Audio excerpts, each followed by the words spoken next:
our first set of speakers from King Faith's Barbershop. Everyone give a round of applause.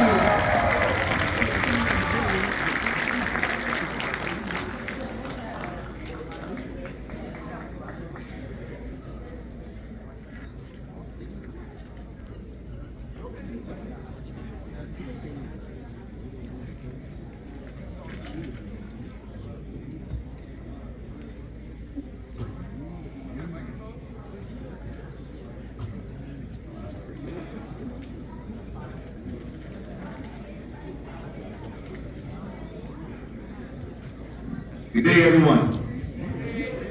Come on, man. Show some love, man. Come on. For a young generation of people, you feel me? My name is Simeon Charles, aka Bakings. And sorry for the mispronunciation. We're here today with my two colleagues. My name is Miko Smith and Carnell Britton.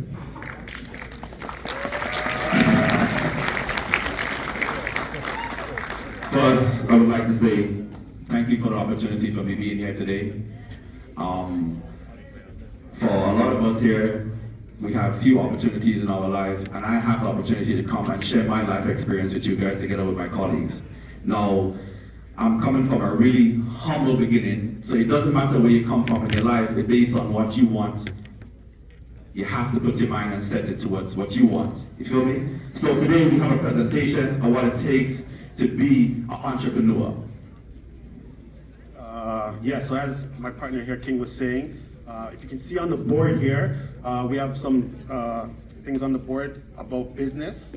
This is actually Simeon's book that he wrote. It's called Small Business 101. Yeah, and I'm just going to be going over some points in the book, briefly, quickly. Some of the keys to success, you can see here. Pardon me? Some of the keys to success here, you can see it says discipline, what are your risk factors, as well as your persistence. And I'm pretty sure as young entrepreneurs, as you guys as yourself, are trying to figure out what it takes to be successful in the business world, as us three here are trying to be successful. We are in the business world as well. We started back like you guys as well, right? Having mentorships and things of that nature. So some of the keys here, if you can see on the board, embarking on a business journey requires more than just a great idea. And I'm pretty sure a lot of you guys have tons of ideas in your brain that come up every single day, but you don't know how to put these ideas into motion, right? And so some of these ideas, it demands, he says here, it demands risk, your risk taking, your discipline, your persistence. And these, it says here, these three crucial elements are the keys to entrepreneurial success.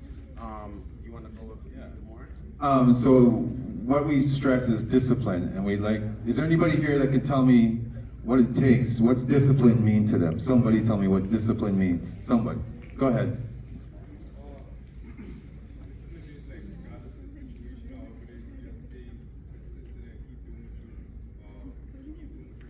So stay consistent and keep doing what you're doing. Give a round of applause for that, please. It takes a lot of discipline to be successful.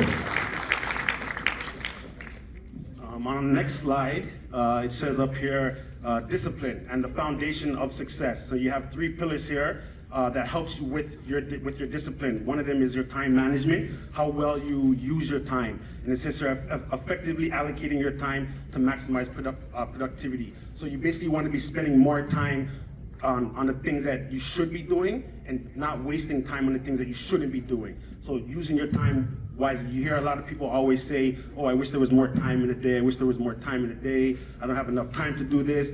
But if you effectively create habits that allow you to actually execute your plan and your goals and use your time wisely, there is enough time in the day for everybody, because Bill Gates, Donald Trump, all these successful business people have the same 24 hours in a day as we all do. Remember, time, you can't exchange it, you can't replicate it, and you can't bother with it. So make the use of your time you have in your life.